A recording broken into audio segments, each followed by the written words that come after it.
క్రీస్తునాథన ప్రియ సహోదరులకు ప్రభు యేసు క్రీస్తు నామములో మీ అందరికీ వందనాలు. ప్రత్యేకంగా ఫిలిం నగర్ బ్యాప్టిస్ట్ చర్చ్లో సేవకులుగా పనిచేస్తున్న కె రవికుమార్ గారికి నా యొక్క ప్రత్యేకమైన వందనాలు. అదేవిధంగా సంఘ పెద్దలకు కూడా నా యొక్క వందనాలు. వారు ప్రేమపూర్వకంగా నన్ను ఆహ్వానించారు. అందరిని బట్టి వారందరికీ కూడా, సంఘానికి అందరికీ కూడా నా యొక్క హృదయపూర్వక వందనాలు. చాలా సంతోషము. మరి ఈరోజు నేను లార్డ్ సప్పర్లో పాలు భాగస్వామి అవుతానా లేదా అనుకుంటూ వచ్చాను. ఎందుకనగా కొన్ని సంఘాలు నెలకొకసారి, కొన్ని సంఘాలు 3 నెలలకు ఒకసారి, కొన్ని సంఘాలు అసలు లార్డ్ సప్పర్ లేకుండా చేసిన సంఘాలు కూడా నా ఈ 38 ఏళ్ళ సర్వీస్లో చాలా చూచాను. కానీ today I'm very happy I could participate in the lord supper. అందుకే మరి ఈ యొక్క సంఘ కాపరి రవి గారు ప్రార్థించారు.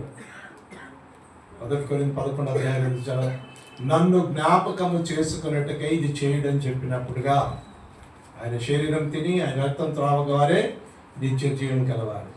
జేమ్స్ గారు ప్రార్థించారు, అయ్యా ఇంకా ఎవరైనా రక్షింపబడకుండా ఉన్నట్లయితే ఇదిగో ఈ యొక్క బలలో పాలు భాగస్వామి అయ్యే భాగ్యాన్ని కూడా అనుగ్రహించండి. What a wonderful prayer. చాలా సంతోషం.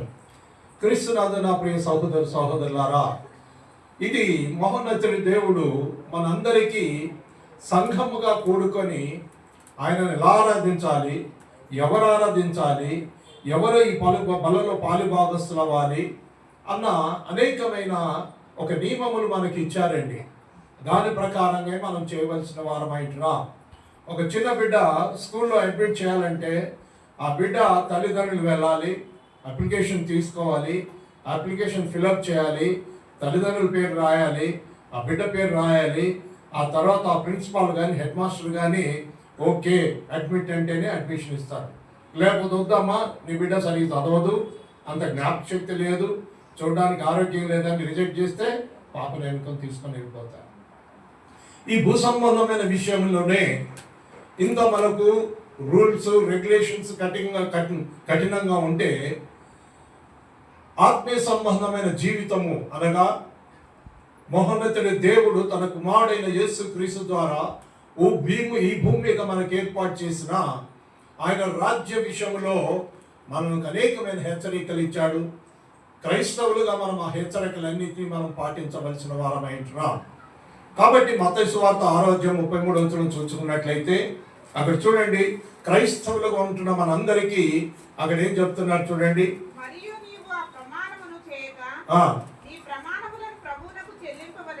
6:33 ఏదమ్మా.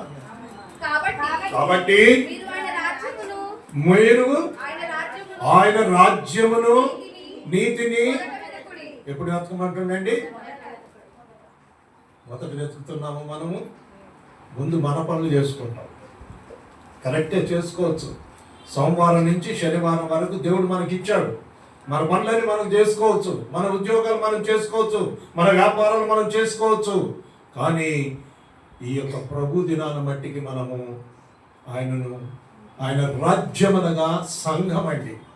ఆయన సంఘానికి వచ్చి మనం ఆత్మతో సత్యముతో ఆరాధించాలంటాడు. యోహాను సువార్త 4వ అధ్యాయం ఎట్లా ఆరాధించాలంటున్నాడు చూడండి. 4వ అధ్యాయం 21 చూడండి దయచేసి. అమ్మా ఒక కాలం వచ్చుతున్నది, ఆ కాలమందు ఈ పర్వతం మీదనైనను యెరూషలేములోనైనను మీరు తండ్రిని ఆరాధింపరు. నా మాట నమ్ముము. మీరు మీకు తెలియని దానిని ఆరాధించువారు, మేము మాకు తెలిసిన దానిని ఆరాధించువారము. రక్షణ యూదులలో నుండియే కలుగుతున్నది. అయితే యథార్థముగా ఆరాధించువారు ఆత్మతోను సత్యముతోను తండ్రిని ఆరాధించు కాలం వచ్చుచున్నది, అది ఇప్పుడును వచ్చే. తన్ను ఆరాధించువారు అట్టివారే కావాలని తండ్రి కోరుకొనుచున్నాడు. దేవుడు ఆత్మ గనుక ఆయనను ఆరాధించేవారు ఆత్మతో సత్యముతో ఆరాధించమంటున్నట్టుగా చూస్తున్నాం. క్రీస్తునందున ప్రియ సహోదరుల, ఇది ఒక ముఖ్య హెచ్చరిక మనకు క్రైస్తవులుగా జీవించుతున్న మనకి. దేవుడు తన యొక్క ఆత్మను మనలో పెట్టాడు కాబట్టి, సత్యం అంటే దేవుని యొక్క వాక్యం కాబట్టి, దేవుని యొక్క వాక్యములో ఉన్న ఆ సత్యాన్ని తెలుసుకున్నప్పుడు సత్యం మనల్ని స్వతంత్రులుగా చేస్తుంది. ఎందుకంటే అసత్యంలోనికి వెళ్ళకుండా, అబద్ధములోనికి వెళ్ళకుండా, దేవునికి విరుద్ధమైన పనులు చేయకుండా తండ్రి ఏం కోరుకుంటున్నాడు? నన్ను ఆరాధించువారు ఆత్మతో సత్యముతో ఆరాధించమంటాడు. ఎంత గొప్ప విషయం చూడండి. ఆ సత్యములో ఒక భాగమే అపోస్తలుల కార్యం 25 వచ్చిన ఇక్కడ నన్ను ఇక్కడ ఏమంటున్నాడు? ఆయన శరీరం తిరిగి ఆయన రక్తం త్రాగువారే నిత్య జీవం. అది ఎప్పుడు చేయమంటున్నాడు? కరెక్ట్ తల్లి, ప్రతి ఆదివారం అంటున్నాడు. నేను మొట్టమొదటి చెప్పాను, ఆదివారం నెలకు ఒకసారి వస్తుందా? మరి ఆయనను ప్రతి ఆదివారం అన్నప్పుడు నెలలో 4 వారాలు వచ్చినా 5 వారాలు వచ్చినా మనం చేయాలా వద్దా? చెయ్యాలి. మరి అట్లా చేయని వారు దేవుని చిత్తానికి అనుకూలంగా, దేవుని చిత్తానికి లోబడి, దేవుని ఆజ్ఞకు లోబడి చేస్తున్న వారా, లేకపోతే చేయని వారు అవుతారా? చెయ్యని వారు అవుతారు. ఎందుకంటే అందుకే దేవుని యొక్క వాక్యంలో చాలా చక్కగా చెప్పబడుతుందండి. ఏమనంటే ఇప్పుడు చూడండి, మనకు తెలిసిన ఆరాధన అంటున్నాడు, కొందరికి తెలియని ఆరాధన అంటున్నాడు. ఇది ఆత్మతో సత్యముతో ఆరాధించడే కాకుండా ఇక్కడ మహోన్నతుని దేవుడు మత్తయి సువార్త 15వ అధ్యాయం 9వ వచనం చూడండి, ఒక చక్కని మాట అంటున్నాడు. మత్తయి సువార్త 15వ అధ్యాయం 9వ వచనం, ఈ ప్రజలు తమ పెదవులతో నన్ను ఘనపరచుదురు గాని వారి హృదయము ఎటువంటి వాళ్ళో తెలుసా అండి? దేవుని యొక్క ఆజ్ఞకు లోపడకుండా, ఆజ్ఞాతిక్రమం ఏమంటున్నాడండి? అదనమాట. ఏమైతుందిలే, నన్ను ఒక్కసారి ప్రభు వల్ల పొందితే చాలనుకుంటే అది ఎక్కడికి దారి తీస్తుందండి? ఆజ్ఞాతిక్రమం పాపము. దేవుడు తన వాక్యంలో ఆదివారమును మేము రొట్టె విరిచిన కూడినప్పుడు అంటే మొదటి ఆదివారం చేస్తే తగిన మిగతా వారాలన్నీ చేయనంటే మన ఆజ్ఞను అతిక్రమించినట్ట, లోబడినట్ట? అతిక్రమించ. కాబట్టి క్రైస్తవులుగా ఇటువంటి అన్ని మనకు గొప్ప హెచ్చరిక దేవుని యొక్క వాక్యం చెప్తుందండి. రవి గారు కాదు, నేను కాదు, సహోదరుడు కాదు, ఇంకెవరు కాదు, ఎంత పెద్ద బోధకులైనప్పటికీ కూడా దేవుని యొక్క వాక్యం నుంచి చెప్పి చూపించవలసిన వారమైతే. అందుకే చదవన్నాను. ఇంకా మనుషులు కల్పించిన పద్ధతులు దైవోపదేశములని బోధించుతూ వారు నన్ను వ్యర్థముగా ఆరాధిస్తున్నారు అన్నట్టు. ఎవరు వ్యర్థంగా ఆరాధించేది? దేవుని యొక్క వాక్యములకు విరుద్ధంగా చేసేవారే. మరి ఎప్పుడైతే దేవుని బిడ్డలుగా మనము క్రైస్తవులుగా జీవిస్తున్న మనకు మహోన్నతుని దేవుడు తన తండ్రి చిత్త ప్రకారం ప్రభు యేసుక్రీస్తు వారి లోకానికి వచ్చి ఈ భూమి మీద తన రాజ్యం అనే సంఘాన్ని మనకి ఏర్పాటు చేశారు. ప్రియమైన సహోదరులు, అందుకే సంఘముగా కూడుకుంటున్నాం. సంఘం అంటే బిల్డింగ్ కాదండి, పెద్ద కట్టుకొని ఒక పెద్ద ప్యాలెస్ లాగా కట్టుకుంటేనే సంఘం కాదు. రక్షింపబడిన బిడ్డల యొక్క సమూహమే సంఘం. అందుకే జేమ్స్ గారు ప్రార్థించారు, సంఘ పెద్ద అయిన, ఇదిగో ఇంకా ఎవరిని రక్షింపబడకుండా ఉన్నట్లయితే ఇదిగో ఇక రక్షణ ప్రణాళికను మనం బోధించవలసిన వారమంటున్నాం. మార్క్స్ వార్త 16 నమ్మి మరియు బాప్తిసం పొందిన వారు నమ్మని వారికి అదేనండి మేము దేవుని సేవకులుగా చేసే పని. సంఘ పెద్దలుగా ఉంటున్న వారు కాపర్లను, సంఘములను నడిపించేవారుగా ఉంటున్నట్టు కాబట్టి ఈ పనిని మనం కొనసాగించమని చెప్పి దేవుని యొక్క వాక్యం చెప్తున్నట్టుగా చూస్తున్నాం. కాబట్టి క్రీస్తునందున ప్రియమైన సహోదరులారా, కొంతమంది తెలియకుండా అపోస్తుల కార్యము 17వ అధ్యాయం 27వ వచనం చూడండి. అపోస్తుల కార్యము 17వ అధ్యాయం 23వ వచనం.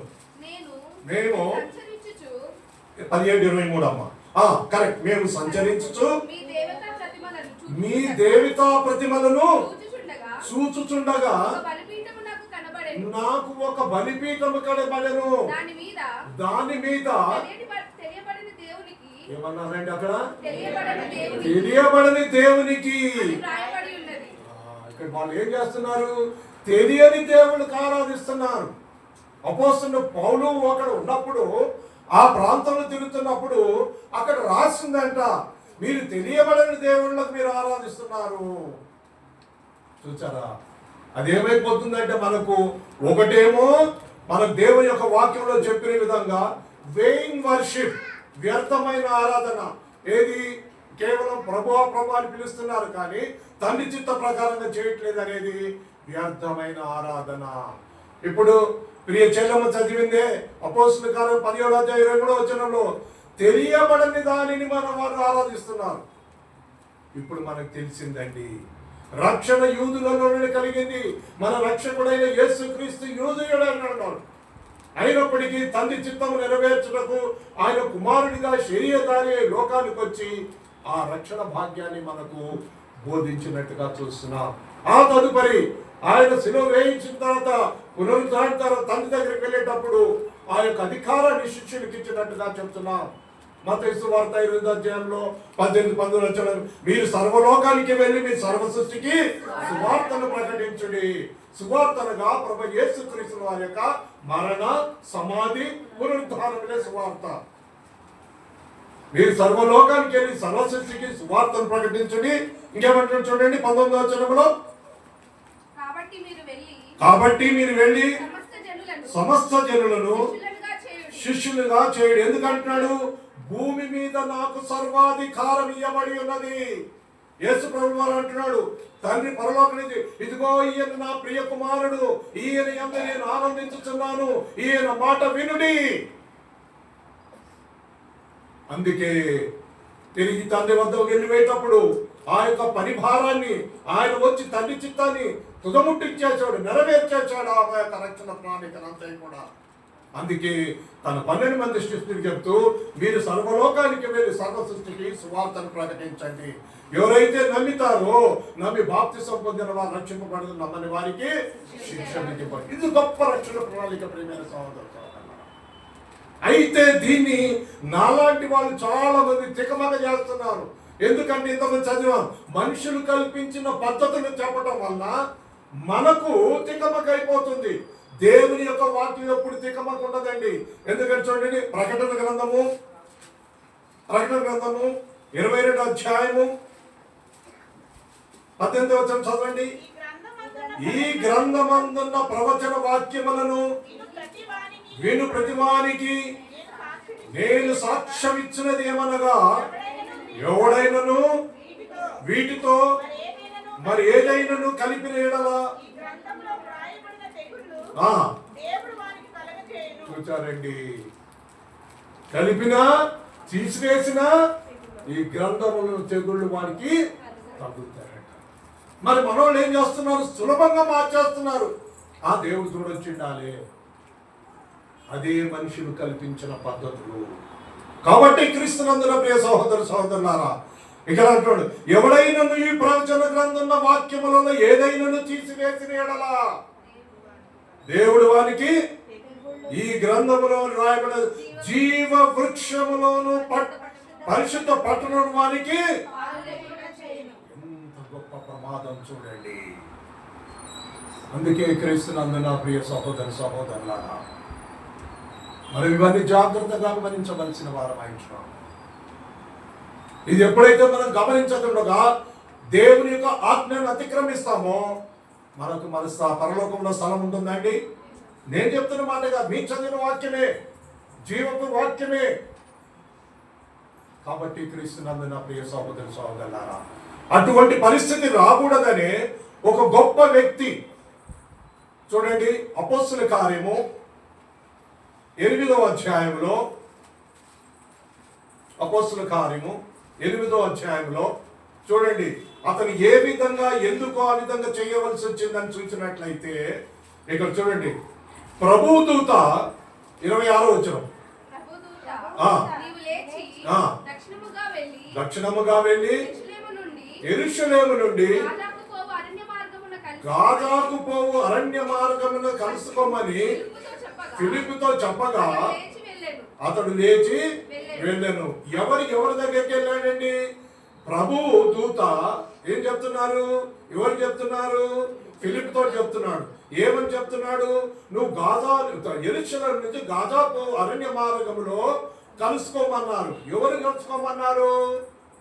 క్రీస్తునందు నా ప్రియమైన సహోదర సహోదరులు, ఎప్పుడైతే దేవుని యొక్క వాక్యం చదువుతున్నామో, ఎప్పుడైతే మనం ప్రార్థిస్తున్నామో, ఎవరికి ప్రార్థిస్తున్నాము, ఎలాగ ప్రార్థిస్తున్నాము, తమ పెదవులతో నన్ను కనపరచదు కానీ వారి హృదయ మాటికి నాకు దూరంగా ఉన్నది.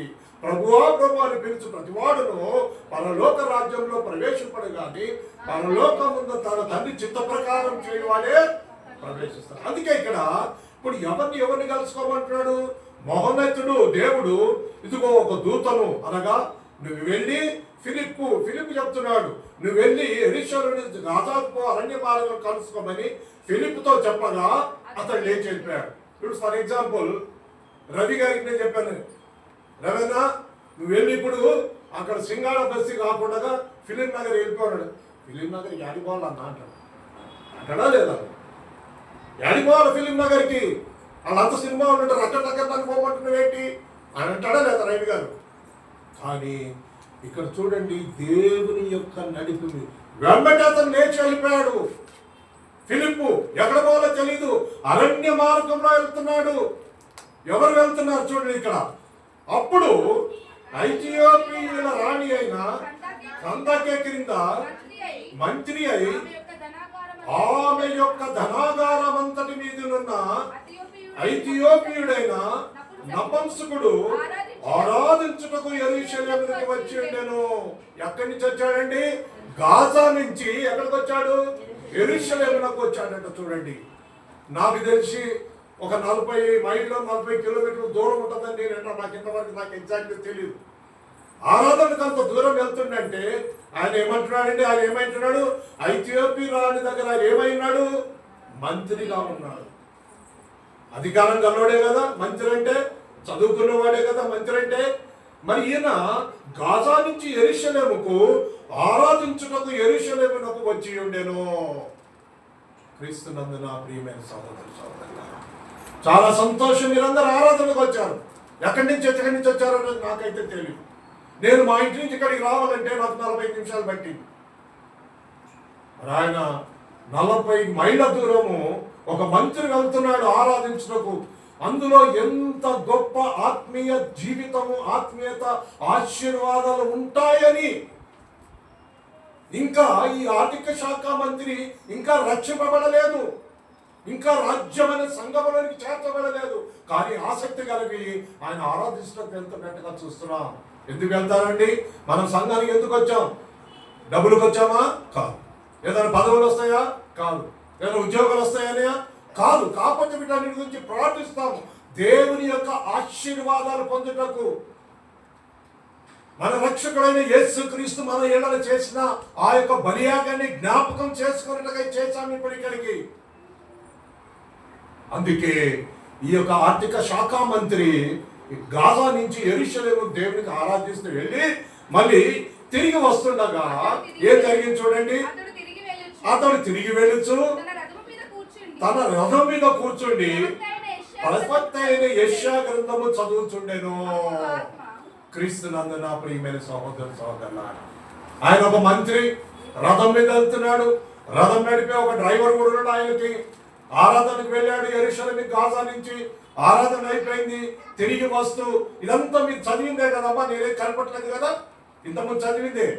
వస్తూ ఆయన ఏం చేస్తున్నాడు చూడండి, యెషయా గ్రంథము చదువుతున్నట్టుగా చూస్తున్నాడు.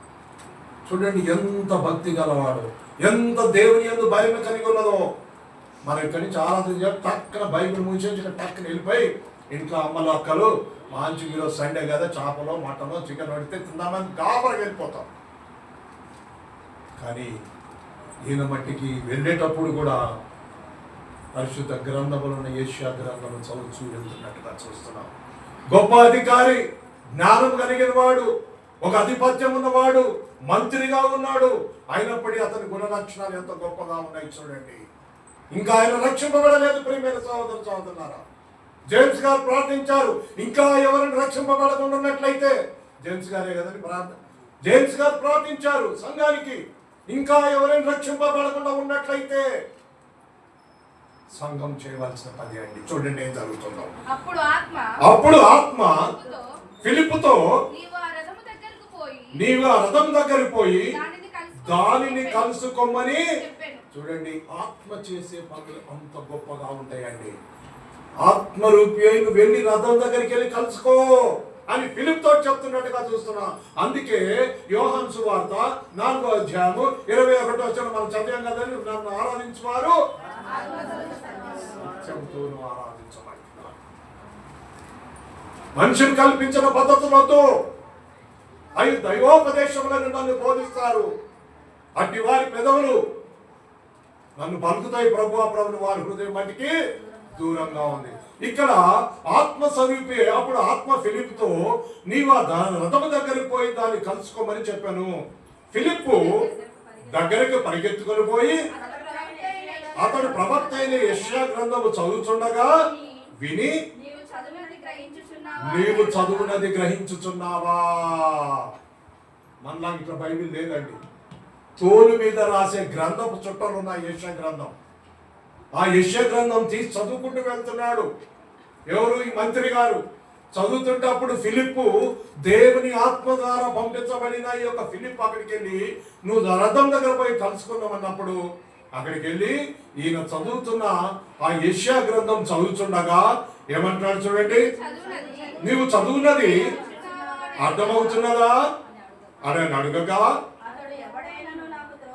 అతడు ఎవడైనను నాకు త్రోవ చూపకుంటే ఏలాగు గ్రహింపగలని చెప్పి రథం ఎక్కి తనతో కూర్చుండుమని ఫిలిప్పును వేడుకొనెను, బ్రతిమాలుకొనెను. ప్లీజ్ అంటున్నాడు. చూడండి ప్రియమైన సోదర సోదరులారా, ఒక మంత్రి అయ్యుండి ఒక దైవజనుడు ఆయన దగ్గరకు వచ్చినప్పుడు బ్రతిమలాడి వేడుకుంటున్నాడు. వేడుకునేను అని ఉంది. చూచారండి, నువ్వు చదువుతున్నది అర్థమవుతున్నదా అంటే లేదు. ఇదిగో ఈ జీవ గ్రంథాన్ని, దీంట్లో ఉన్న మర్మములను చెప్పడానికనే ఇదిగో మాలాంటి వాళ్ళు కొద్ది తర్ఫీదు పొంది మేము ఇంకా కంప్లీట్ గా పరిపూర్ణంగా మేము చెప్పలేమండి ఇంకా. అయినప్పటికీ మీ అందరికీ ఈ జీవం గల దేవుని యొక్క వాక్యాన్ని బోధించడానికి మహోన్నత దేవుడు మాకు అవకాశం ఇచ్చాడు. అందుకనే మా బోధ కూడా మా సొంత బోధ కాదు, దేవుని యొక్క వాక్యానుసారమైన బోధగా ఉండవలసినది అని దేవుని యొక్క వాక్యం. అందుకే ఇక్కడ తనతో కూర్చుండమని ఫిలిప్పును వేడుకొనెను. ఆయన గొర్రెవలె వధకు తేబడెను, బొచ్చు కత్తిరించమని ఎదుట గొర్రె పిల్ల ఎలాగూ మౌనముగా ఉండును అలాగే ఆయన నోరు తెరవకుండెను. ఆయన దీనత్వమును బట్టి ఆయన సంతానం ఎవరు వివరింతురు. ఆయన జీవం భూమి మీద నుండి తీసివేయబడినది. అప్పుడు నపుంసకుడు, ఇదంతా ఎవరు? యెషయా గ్రంథంలో 53వ అధ్యాయంలో చెప్పిన మాటలే ఇక్కడ చెప్తున్నారండి. ఆ గొర్రె యేసుక్రీస్తు. అందుకే అంటున్నాడు, నాకు ఎవరైనా మార్గము చూపించకుంటే నాకు తెలియపరచబోదు, నాకు ఎలా తెలుస్తుందని ఆర్థిక శాఖ మంత్రి ఆ యొక్క ఆత్మ చేత ప్రేరేపించి పంపబడిన ఫిలిప్పును అడుగుతున్నాడు. ప్రియమైన సహోదర సహోదరు, అందుకే దయచేసి రా వేడుకుంటున్నాడు, వచ్చి నా రథం పక్కన నా పక్కన కూర్చో. మరి ఫిలిప్కి ఎలా తెలిసింది? ఈయన బిగ్గరగా చదువుతున్నాడు. అందుకే నువ్వు చదువుతున్నది అర్థమవుతున్నదా లేదా? అర్థమవుతుందండి ఇప్పుడు మీకు నేను చెప్పేది? అర్థమవుతుందండి? క్రీస్తునందున ప్రియమైన సహోదర సహోదరులారా, మన యొక్క ఆలోచన, మన యొక్క తలంపు, మన యొక్క దృష్టి దేవుని యొక్క వాక్యం మీద ఆధారపడి ఉండవలసింది ఉంటుందండి. అందుకే ఇక్కడ ఏమంటాడు చూడప్పుడు 34వ వచనం, అప్పుడు నపుంసకుడు ప్రవర్తన ఎవరి గురించి ఇలాగ చెప్పుచున్నాడు? తను గురించియా వేరొకరి గురించియా? దయచేసి ఇక్కడ మళ్ళీ బతిమలాడుతున్నాడు. అక్కడ వేడుకున్నాడు, నా రథంలో వచ్చి కూర్చో, నాకు ఎక్స్ప్లెయిన్ చేయి. ఇక్కడ ఏమంటున్నాడు? దయచేసి. మనం ఎక్కువ ప్లీజ్ అని మాట్లాడతాం కదండి. ప్లీజ్ ప్లీజ్ ప్లీజ్, పిల్లలు కానీ స్కూల్లో కానీ పెద్దలు కానీ చిన్న చిన్న పిల్లలు ప్లీజ్ ప్లీజ్ చాక్లెట్లు కూడా బతులాడుకుంటారు.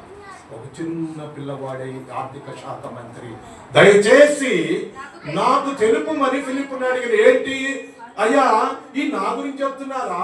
ఈ గొర్రె పిల్ల ఎవరు? ఈ బొచ్చు ఏంటి? మౌనంగా ఉండటం ఏంటి? నాకు అర్థం కావట్లేదు చెప్పు అన్నప్పుడు అప్పుడు ఫిలిప్ ఏం చేశాడు చూడండి. అప్పుడు ఫిలిప్ నోరు తెరిచి ఏ లేఖనము? యెషయా గ్రంథం 53వ అధ్యాయం చెప్పిన లేఖనమే ఇక్కడ ఇదే మనం చదివాం.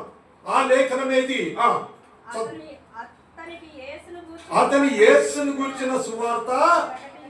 సువార్త నగరి ఇంతకు చెప్పానే, ప్రభు యేసుక్రీస్తు వారి యొక్క మరణ, సమాధి, పునరుద్ధానమే సువార్త. గుడ్ న్యూస్, గాస్పల్ అని చెప్పవలసినట్టుగా చూస్తున్నాం. అందుకే మీరు సర్వలోకానికి సర్వ సృష్టికి వెళ్ళి ఈ సువార్తని బోధించాడండి ఫిలిప్పు. ఎందుకు? తనను ఆత్మస్వరూపిగా ఆయనను నడిపింపడి దేవుని దూత నడిపించబడింది. అందుకే ఆయన ఇక్కడ ఏమంటున్నాడు? యేసుక్రీస్తుని సువార్త గురించిన సువార్త ప్రకటించను. వాడు త్రోవలో వెళ్ళుచుండగా నీళ్లున్న యొక్క చోటికి వచ్చినప్పుడు నపుంసకుడు, ఇదిగో నీళ్లు, నాకు బాప్తిసం ఇచ్చినకు ఆటంకమేమని అడిగాను. ఒక్క నిమిషం. క్రీస్తునందు నా ప్రియ సహోదరులారా, ఆరాధనకి వెళ్ళాడు, తిరిగి వస్తున్నాడు, దూత అతను కలుసుకున్నాడు, యెషయా గ్రంథం చదువుతున్నాడు. ఆయనకు అర్థం అవ్వట్లేదు, నాకు అర్థమయ్యేటట్టు మార్గం చూపించమన్నాడు, వేడుకున్నాడు, ఇక్కడ ప్లీజ్ అన్నాడు. తిరిగి యేసుని గురించిన సువార్తను అతను బోధించినప్పుడు అతను అర్థం చేసుకున్నాడండి. సువార్తలలో ఇమిడిన అంశం లేదంటే యేసుక్రీస్తు మన రక్షకుడని, యేసుక్రీస్తు భూమికి కుమారుడుగా శరీరరాతిగా ఈ లోకానికి వచ్చాడని, ఇవన్నీ కూడా అందులో ఇమిడి ఉంటాయండి సువార్తలో. అందుకే ఎప్పుడైతే యేసుని గురించిన సువార్త, అందుకే బాప్తిసం అనగా చూడండి, నీళ్లలో ముంచుతాం, తిరిగి నూతన జీవం కలిగిన వారిగా పైకి వస్తున్నట్టుగా చూస్తున్నా. ఎప్పుడు? వాక్యం విని విశ్వసించి మారు మనసు పొంది యేసుక్రీస్తు దేవుని కుమారుడిని ఒప్పుకొని పాప క్షమాపణ నిమిత్తము నమ్మి బాప్తిసం పొందిన వారు రక్షింపబడదు. ఈ రక్షణ ఇంకెతనికి లేదు.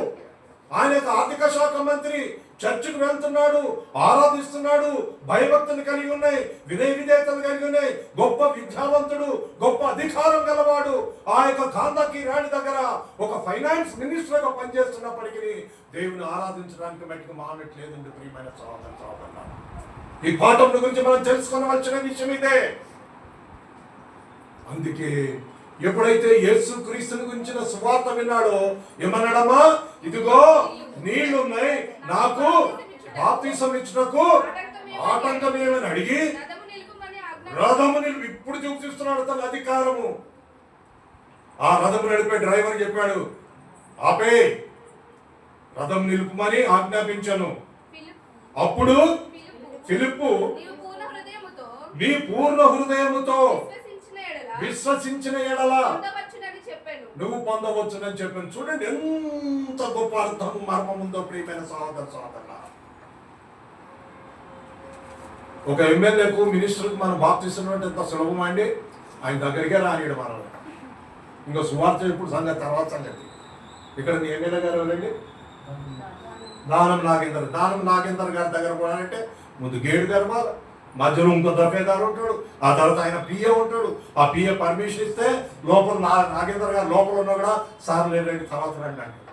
ఒకవేళ ఉన్నా కూడా అన్న ఒక 6 నిమిషం పని ఉంది చెప్పు, ఏం పని అంటాడు. ఇక పోయినా నేను అనేకమైన మంత్రులను చూశాను, అనేకమంది ఎమ్మెల్యేలను చూశాను, నాకు 2-3 బంధువులు కూడా ఉన్నారు. చెప్పాను నన్ను జీకుమారన్నా తొందర నేను మీటింగ్ పోవాలంట. ఈయన కూడా మంత్రి అయ్యుండి కూడా చూడండి ఏం చేశాడు? ఆ రక్షణ భాగ్యం నేను ఇంకా పొందలేదు. ఆయన రాజ్యం అనే సంఘములోనికి మొదట నా రాజ్యమును నా నీతిని వెతకండి, అప్పుడు మీకేం కావాలో ఇస్తానంటున్నాడు దేవుడు. ఈ యొక్క మంత్రి ఆయన రాజ్యాన్ని నీతిని వెతకడానికి ఆనందానికి వెళ్ళాడు. రక్షింపబడలేదని కనుక్కున్నాడు. ఇదిగో నీళ్లున్నాయి, నాకు బాప్తిసం ఇచ్చటకు ఆటంకం ఏమని అడిగాడు. ప్రియమైన సహోదరులారా, బాప్తిసం పొందాలంటే తల మీద చెంక ఇస్తే సరిపోతుందండి? గ్లాసు నీళ్ళు పోస్తే సరిపోతుందా? బాప్తిసం పొందాలంటే నీళ్ళు ఒక గ్లాసు ఉంటే బకెట్ ఉంటే సరిపోతాయా? విస్తారమైన నీళ్లు కావాలి. అదే చేశాడు. ఇదిగో నీళ్లున్నాయి, నాకు బాప్తిసం ఇచ్చడం ఆటంకం ఏమని అడిగి ఫిలిప్పును ఆ నపుంసకుడు ఇద్దరు కూడా నీళ్ళలోనికి వెళ్ళి బాప్తిసం పొంది ఆ యొక్క నపుంసకుడు ఎలా వెళ్ళిపోయాడని చదువుతాను ఇంకా ముందుకి. ఫిలిప్పు నపుంసకుడు ఇద్దరు నీళ్ళలోనికి దిగిరి. అంతటా ఫిలిప్పు అతనికి బాప్తిసం ఇచ్చాను. వారు నీళ్ళలో నుంచి వెడలి వచ్చినప్పుడు ప్రభు ఆత్మ ఫిలిప్పును కొనిపోయాను. ఎట్లా పోయాడండి ఫిలిప్పు? నపుంసకుడు క్రీస్తునందు నా ప్రియమైన సహోదర సహోదరులారా, రక్షణ ప్రణాళికలో ఇవన్నీ ఇమిడి ఉన్నాయండి. అందుకే ఒక మాదిరిగా ఒక ఈ మంత్రిని ఈ గ్రంథములో ఒక పొల్లైనను ఒక అక్షరమైనను కలిపేయడానికి తీసేయడానికి అధికారం ఉందా? లేదు. ఇప్పుడు నేను నా సొంత మాటలు చెప్పానా, దేవుని మాటలు చెప్పానా? మరి దేవుని మాటలు మనం వినాలా లేదా? ఆ యొక్క ఆర్థిక శాఖ మంత్రి విన్నాడు కాబట్టి, రక్షింపబడ్డాడు కాబట్టి ఆయన దేవుని రాజ్యం అనే సంఘములోనికి ఇప్పుడు చేర్చబడ్డాడు. అంతకుముందు 40 కాదు 100 కిలోమీటర్లు పోయి వచ్చినా నువ్వు ఆరాధనకు వెళ్తావు కానీ రక్షింపబడిన బిడ్డాడు కావు, నువ్వు క్రైస్తవుడి కావు. అందుకే తమ్ముడు జేమ్స్ గారు 2000 ప్రార్థన చేశారు. ఇంకా మిగిలిపోయిన రొట్టె, మిగిలిపోయిన ద్రాక్షారసము ఎవరికి ఇవ్వాలండి? నమ్మి బాప్తిసం పొందిన వారికి. క్రీస్తునందు నా ప్రియమైన సహోదర సహోదరులారా, ఇటువంటి అన్ని జీవపు వాక్యము గ్రంథములో మనకు లిఖించి ఇవ్వబడి ఉన్నాయి కాబట్టి ఇవన్నీ మనం నెరవేర్స్తూ వెళ్ళవలసిన వారు అంటున్నాం. ఈ యొక్క ఫిలిం నగర్లో ఉన్న బ్యాప్టిస్ట్ చర్చ్ నుంచి ఆరాధన జరిగి వెళ్ళిపోయిన తర్వాత ఇంకా ఎవరు రక్షింపబడకుండా ఉన్నట్లయితే, అయ్యో నేను బాప్తిసం పొందలేదే, ప్రభు యేసుక్రీస్తు శరీరం గుర్తుకున్న యొక్క రొట్టె ఆయన చిందించిన ప్రశస్తమైన రక్తము నా పాపములు కడిగి వేస్తుంది కాబట్టి నేను ఇంకా రక్షింపబడలేదన్న ఆలోచనతో ఇంటికి వెళ్ళినప్పుడు తనలో మారు మనసు కలిగి ఇదిగో నేను బాప్తిసం పొందాలన్న దృక్పథం కలిగే విధంగా జీవపు వాక్యమును మనం బోధించవలసిన వారమైంటున్నాం. ఆ ఫిలిప్పు ఆ యొక్క మంత్రి గారికి ఆ సువార్తను ప్రకటించే పదే కదండి అతను ఇదిగో నీళ్లు నాకు బాప్తిసం ఇచ్చడం ఆటంకం ఏమని అడిగినట్టుగా చూస్తున్నాం. కాబట్టి క్రీస్తునందు నా ప్రియమైన సహోదర సహోదరులారా, ఆరాధనకు రావడం అంటే ఆషామాషి పని కాదండి. మనం సిద్ధపాటి కలిగి రావాలి. మీరందరూ ఎంతో చక్కని తీర్మానం చేసుకొని ఎంతో చక్కగా మీరందరూ ఆరాధనకు వచ్చినందుకు నిండగా దేవుణ్ణి మిమ్మల్ని మీ సంఘాన్ని గొప్పగా ఆశీర్వదించి దీవించి కాపాడను కాక. అయితే ఈ సంఘంలోనికి ఎలా చేర్చబడాలి? మనం ఎలా చేర్చబడాలి? రవి గారికి ఒక 100 రూపాయలు ఫీజు ఇచ్చి రసీదు ఇస్తూ చేస్తాడా రవి గారు? పోనీ రవి గారు చాలా మంచోడు, వారి భార్య అమ్మాయి కవిత కూడా మంచిది, ఒక 1000 రూపాయలు ఇస్తాను నన్ను చేర్చుకుంటాడా? ఇదండి ఒక మంత్రి యొక్క ఏ విధంగా దేవుని యొక్క వాక్యానుసారంగా చేశాడు. నాకు తెలిసి చాలా మంది పెళ్లి కూడా తీసుకుంటూ ఉంటారు. అన్న రేపు పెళ్లి ఉంది అన్న, ఒక వారం నాకు ఇప్పుడు ముంచే నీళ్ళలో ఉద్యోగం అన్న, నాకు ఉద్యోగం వచ్చిందన్న ఇప్పుడు ముంచాయి, నాకు పిల్లలు పుట్టారన్న ఇప్పుడు నాకు బాప్తిసం ఇచ్చాయి. అది కాదండి. ఎలా జరిగిందో చూడండి. అపోస్తల కార్యము 2 సమయం ఉందా రవి గారు? ఇంకెంత 15 నిమిషాలు? 10 నిమిషాలు. ఓకే, అది ఫినిష్.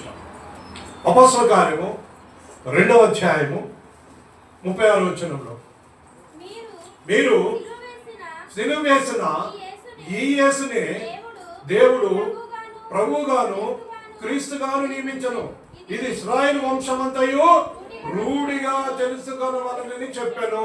ఎవరు? మీరు. అంటే ఎవరు? ఈ పెంతెకోస్తు పండుగ దినం ప్రపంచంలో ఉన్న యూదులందరూ కూడా యెరూషలేముకు వచ్చారు పండుగ ఆచరించడానికని. పులిన రొట్టెల పండుగ, ఈ పెంతెకోస్తు పండుగని మొన్ననే డిసెంబర్ నెల మనం అందరము మన ఊర్లోకి వెళ్ళిపోయాం కదా. హైదరాబాద్ అంతా ఖాళీ అయిపోయింది, అందరు ఊర్లోకి వెళ్ళిపోయారు. క్రిస్మస్ పండుగ న్యూ ఇయర్ జరుపుకొని చక్కగా తర్వాత వచ్చారు. అట్లాగే వీళ్ళు కూడా ప్రపంచంలో ఉన్న యూదులందరూ కూడా యెరూషలేముకు వచ్చి ఆ పండుగ ఆచరించడానికి వచ్చినప్పుడు ఎప్పుడైతే అక్కడ జనసమూహం అందరూ కూడుకున్నారు, ఏమి మీరే ఈ యేసుని సిలువ వేశారు అని వారికి పేతురు యోహాను వారికి ప్రసంగించినప్పుడు 30వ వచనం చూడండి. వారు ఏ మాటలు విన్నారు? మీరు సిలువ వేసిన ఈ యేసునే దేవుడు ప్రభుగాను క్రీస్తుగా నియమించను. ఓ ఇశ్రాయేలు వంశస్థులారా, ఇది రూఢిగా ఖచ్చితంగా తెలుసుకొని చెప్పాను. వారు ఈ మాటలు విని హృదయంలో ఉంచుకొని, సహోదరులారా మేమేమి చేద్దామని పేతురు కలమ పోస్తుని అడగగా, అప్పుడు పేతురు ఏమన్నాడు? మీరు మారు మనసు పొంది పాప క్షమాపణ నిమిత్తము ప్రతివాడు యేసుక్రీస్తు నామమున బాప్తిసం పొందినప్పుడు మీరు పరిశుద్ధాత్మ వరమును పొందుదురు. ఏమన్నాడు? ఎప్పుడైతే ఈ మాట చెప్పారో, మీరు సిలువ వేసిన ఈ యేసునే దేవుడు ప్రభుగాను క్రీస్తునిగా నియమించను. ఓ ఇశ్రాయేలు వంశస్థులారా, మీరు తెలుసుకోండి. మీరే కొరడాలతో కొట్టించారు, మీరే యేసు మీద ఉమ్మి వేశారు, మీరే ఆ శిలను మోయించారు. అయితే ఆయనను మరణము బంధించలేక ఆ యేసునే దేవుడు మరణం చేయించి తిరిగి లేచి మిమ్మల్ని మీ కొరకు ప్రభుగాను క్రీస్తుగాను నియమించిన సత్యము ఎంతో ధైర్యంగా పేతురు యోహాను అక్కడ ప్రకటించినప్పుడు, పెంతెకోస్తు పండుగ దినంకి వచ్చిన వాళ్ళందరికీ చెప్పినప్పుడు వారు ఏమయ్యారండి? హృదయంలో ఆనందపడ్డారా? నొచ్చుకున్నారు. ఎందుకు? వారు చేసిన తప్పు తెలుసుకున్నారు. ఇప్పుడు మేమే సిలువ వేయమన్నాం, మేమే అరిచాం, ముళ్ళ కిరీటం పెట్టమన్నాం, ఉమ్మి వేసే విధంగా చేశాము, కొరడాతో కొట్టించాము, ఇంత ఘోరమైన పాపం చేశాము అని చెప్పి వాళ్ళు ఏమన్నారు? మేమేం చేయాలయ్యా అని అడిగినప్పుడు ఏమన్నారండి? మీరు మారు మనసు పొంది పాప క్షమాపణ నిమిత్తము ప్రతివాడు యేసుక్రీస్తు నామమున బాప్తిసం పొందుడి. మరి ఆ మాట చెప్పినట్టు ప్రసంగం చేసినప్పుడు చూడండి ఏమంటున్నాడు అక్కడ? 41వ వచనం చదవమ్మా. కాబట్టి ఎవరి వాక్యం? ఫిలిప్పు, యోహాను బాగోలు, పేతురు, యోహాను ప్రసంగించిన ప్రసంగం విని, కాబట్టి అతని వాక్యమును అంగీకరించిన వారు బాప్తిసం పొందిరి. ఆ దినమందు ఇంచుమించు 3,000 మంది చేర్చబడిరి. ఎన్ని వేల మందో మనకు తెలియదు. 3,000 మంది మట్టికి ఆ వాక్యమును అంగీకరించి బాప్తిసం పొంది వారిని చేర్చారు. ఎక్కడికి చేర్చారు? ఫిలిం నగర్లో చేర్చారా? సినిమాలో యాక్ట్ చేయమని చేర్చారా? కాదు ప్రియమైన సోదర సోదరు, ఎక్కడ చేర్చారు చెప్తాను చూడండి. 42వ వచనం. వీరు అపోస్తలుల బోధయందును సహవాసమందును రొట్టె విరుచుని యందును ప్రార్థన చేయుటయందును. అదేనండి ఇప్పుడు నేను చెప్పింది. ప్రతి ఆదివారమున మేము రొట్టె విరుచుటకు. జేమ్స్ గారు ఎల్డర్ అయిండొచ్చు, అన్న పేరు మర్చిపోయా. రాజేష్ అన్న ఉన్నారు, వారు కూడా ఎల్డరే. మరి ఎల్డర్ అని మాకు కుదరదయా, నెలకొకసారి చేస్తామంటే అది మనం అంగీకరిస్తామా విరుద్ధిస్తామా? రాజేష్ గారు చెప్పినట్టు చేద్దామా, రంగ్ గారు చెప్పినట్టు చేద్దామా? ఎవరు చెప్పినట్టు చేయాలా? వాక్యం చెప్పినట్టు చేయాలి. ఆఫ్టర్ ఆల్ మనం మనుషులు బట్టి మనుషులు కల్పించిన పద్ధతులు తీసేస్తాం, దేవుడు చెప్పిన ఆజ్ఞ ప్రకారంగా చేద్దాం. అయితే ఇక్కడ అందుకే ఇక్కడ ఏమంటున్నాడు చూడండి, వీరు అపోస్తల బోధ. ఎందుకు అపోస్తల బోధ అన్నాడు? మత్తయి సువార్త 28:18-19 మీరు సర్వలోకానికి వెళ్ళి సర్వశ్రీకి సువార్తను ప్రకటించి శిష్యులుగా చేయండి, తండ్రి యొక్కయు కుమారుడు యొక్కయు పరిశుద్ధాత్మ నామంలోనికి వారికి బాప్తిసం ఇచ్చుతూ నేను మీకు ఏ ఏ సంగతులు కైకొన్నానో వాటన్నిటిని చేయండి అంటున్నట్టుగా చూస్తున్నాం. ఇది అదే జరిగిందండి. అందుకే అప్పుడు ప్రతి వారికి భయం కలిగెను. వీరు అపోస్తల బోధ యందున్నారు. అందుకే రొట్టె విరుచునందును ప్రార్థన చేయటందును ఎడతెగ కంటే ఇక వాళ్ళు ఎప్పుడు చేస్తూనే ఉన్నారన్నమాట. అది కూడా దేవుని యొక్క అపోస్తలుగారు. మరి చూడండి అక్కడ 8వ అధ్యాయంలో అప్పుడు చెప్తున్నాడు, ఆదివారం మేము రొట్టె విరుచునప్పుడు. ఇంకా చాలా రెఫరెన్స్ ఉన్నాయి చెప్పాలంటే, సమయం లేదు. ఏదిన తర్వాత అప్పుడు ప్రతి వారికి భయం కలిగెను, మరియు అనేక మహత్కారం సూచకులు అపోస్తలుల ద్వారా జరిగెను. వారికి సర్వాధికారం ఇచ్చాడు అపోస్తలులకి. మీరు వెళ్ళి గుడ్డివారిని బాగు చేయండి, స్వస్థత చేయండి అని వారికి అధికారం ఇచ్చాడు. కాబట్టి ఆ 12 మంది అపోస్తలులు చేయగలరే కానీ ఇప్పుడు ఎవ్వరు కూడా భూమి మీద చేయలేరన్న సంగతి నేను చెప్పగలను. చాలా మంది నేను చేస్తాను, గుడ్డివారిని నడిపిస్తాను అంటున్నారు. మన పక్కనే మేడిపట్నంలో సరోజినీ హాస్పిటల్ ఉంది. మనందరూ నాలాంటి సేవకులు గుడ్డోళ్ళందరూ మంచి దృష్టి వచ్చే హాస్పిటల్ మూసేయాలా లేదా? అప్పట్లో ఈ జీవ గ్రంథం రాసి ఇవ్వలేదు కాబట్టి ఇదిగో ఆయన యేసు ప్రభు ద్వారా ఆయన శిష్యుల ద్వారా ఈ క్రియలన్నీ జరిగించినాయి. ఇప్పుడైతే అవి సీజ్ అయిపోయింది. సీజ్ అంటే ఇక ఏమంటారు రవి గారు, ఆగిపోయింది. ఆయన వాక్యమే సత్యం, వాక్యం ద్వారా తెలుసుకున్నట్టు.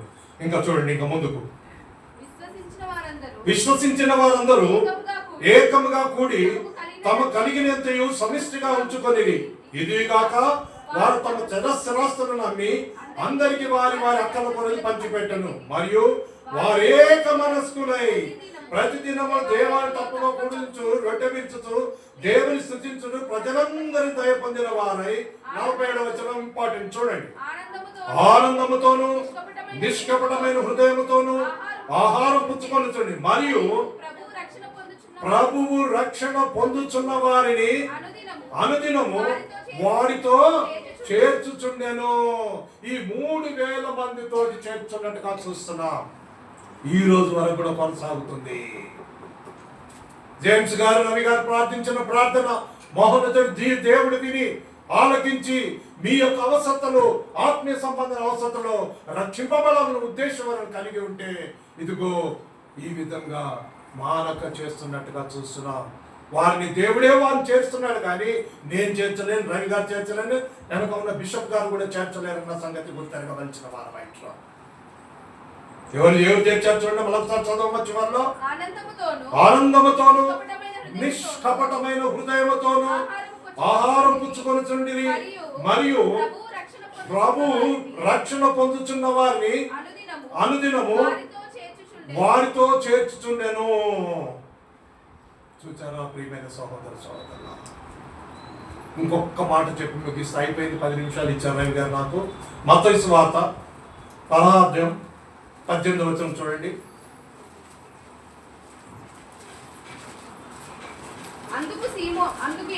అందుకు యేసు సీమోను బరియోనా, నీవు ధన్యుడవు, పరలోకమందున్న నా తండ్రి ఈ సంగతి నీకు బయలుపరిచాడు. ఏ సంగతి బయలుపరిచారు? ఫిలిప్పుదైన కైసర్ ప్రాంతం అనే శిష్యులతో వెళ్ళి యేసుప్రభు ఉన్నప్పుడు యేసుప్రభు ఏమంటున్నాడు, షార్ట్ కట్ లో చెప్తున్నారు. అక్కడికి వెళ్ళి ఈ మనుషులు నన్ను గురించి ఏమనుకొనుచున్నారు అని అడిగినట్టుగా చూస్తున్నాం యేసుప్రభు.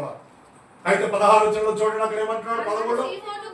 అందుకు సీమోను పేతురు, నీవు సజీవుడైన దేవుని కుమారుడైన క్రీస్తు అని చెప్పాను. అందుకు యేసు, సీమోను బరియోనా, నీవు ధన్యుడవు, పరలోకమందున నా తండ్రి ఈ సంగతి నీకు బయలుపరచలే గాని నరులు నీకు బయలుపరచలేదు. మరియు నీవు పేతురువు, ఈ బండ మీద నా సంఘమును కట్టుదును.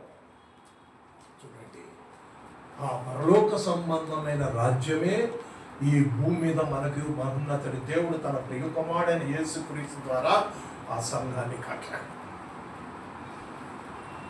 దానికి ఇంకా ముందు చదవమా? ఇంకా అబ్బా చూడండి, పాతాళలోక ద్వారములు దాని ఎదుట నిలవనేరవని నీతో చెప్పుచున్నాను.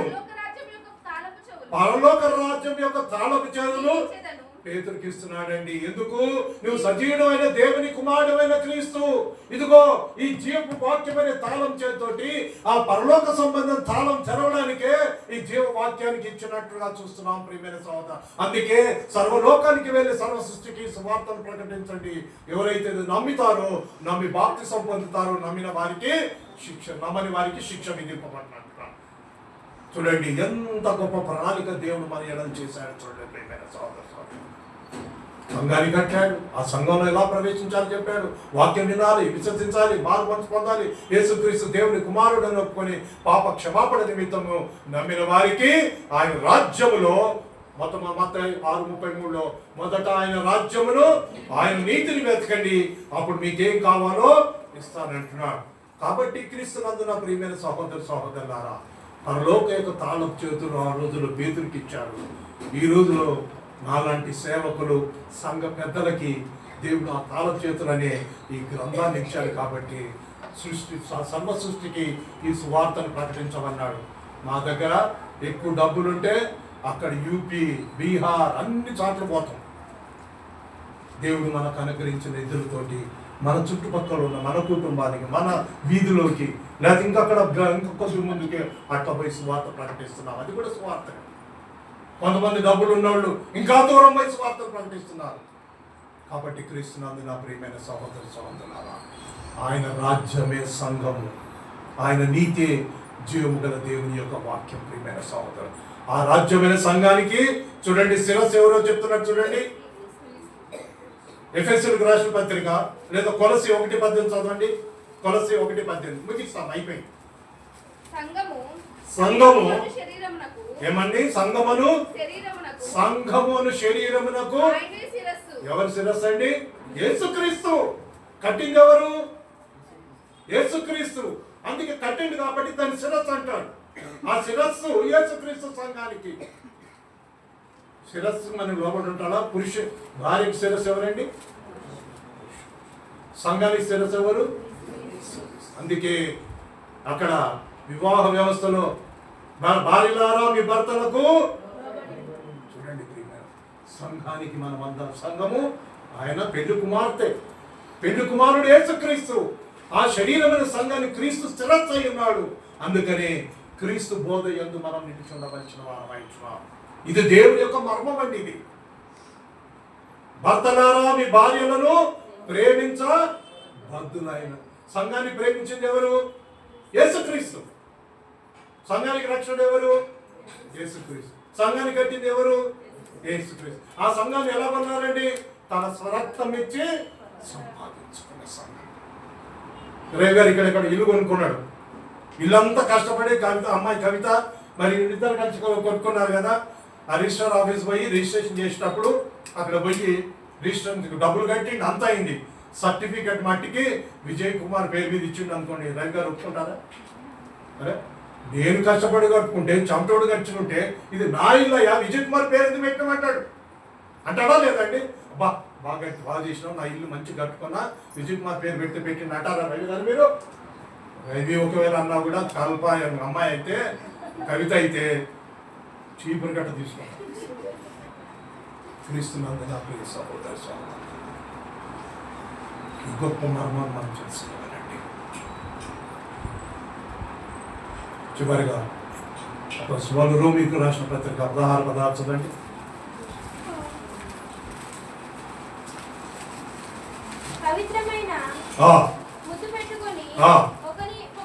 ఒకరికొకడు వందనములు చెప్పుడి. ఏందమ్మా? మరోసారి అమ్మా, ఏ సంఘం అంటున్నాడండి? నా దగ్గర డబ్బులు ఉన్నాయి, నేను రవి గారికి రేపు పొద్దున 1,00,000 రూపాయలు ఇస్తాను, నా పేరు పెట్టానంటే పెడతారా? క్రీస్తు సంఘములన్నీ మీకు వందనాలు చెప్తున్నాయి. సింగాళ బస్తీలో ఉన్న క్రీస్తు సంఘం అయి ఉండొచ్చు, ఫిలిం నగర్ లో ఉన్న క్రీస్తు సంఘం అయి ఉండొచ్చు, బంజారాహిల్స్ లో క్రీస్తు సంఘం అయి ఉండొచ్చు. అవన్నీ క్రీస్తు సంఘమే. కానీ మనం ఏం చేస్తున్నాం తెలుసా? మనుషులు కల్పించిన పద్ధతిలో దైవోపదేశములని, క్షమించాలి నేను ఎవరిని ఇక్కడ నేను కఠినంగా చెప్పట్లేదు, దేవుని వాక్యమే చెప్తున్నాను నేను. యోర్దాను నది, యోహాను అక్కడ బాప్తిసం ఇస్తుంటే అంత దూరం నుంచి యేసు ప్రభువు త్వరగా వచ్చి ఎవరి చేత బాప్తిసం పొందాడండి? యోహాను చేత. యోహాను ఏమన్నాడు? నీ చెప్పుల వారు విప్పుటని నేను అరుడను కాను, నేను నీ ద్వారా బాప్తిసం పొందాలని నేను వస్తుంటే, యేసయ్యా నువ్వు నా దగ్గరికి ఎందుకు వస్తున్నావు బాప్తిసం అని అంటే, ఇప్పటికైతే కానీలే.